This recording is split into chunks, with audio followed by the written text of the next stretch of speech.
Welcome to Burlap Teachers. Enjoy the video.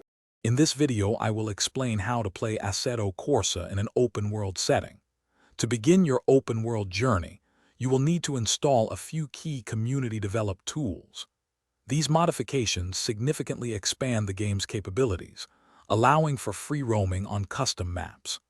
This process transforms the traditional track-based racing into an expansive driving simulation, offering countless hours of exploration and enjoyment. It's a fantastic way to experience the game beyond its original design.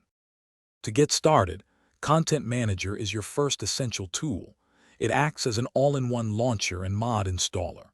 Next, the Custom Shaders patch is crucial, as it provides the graphical enhancements and core functionalities required for many open-world maps. Finally, you will need an archiving tool like 7-Zip or WinRAR to extract the mod files you download. These three pieces of software form the foundation of your open-world setup.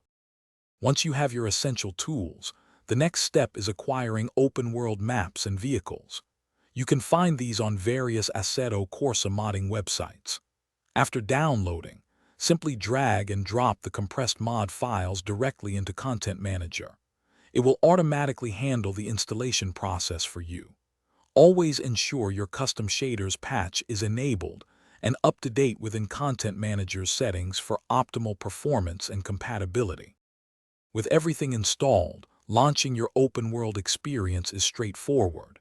In Content Manager, navigate to the Drive tab and select your chosen open-world map and vehicle.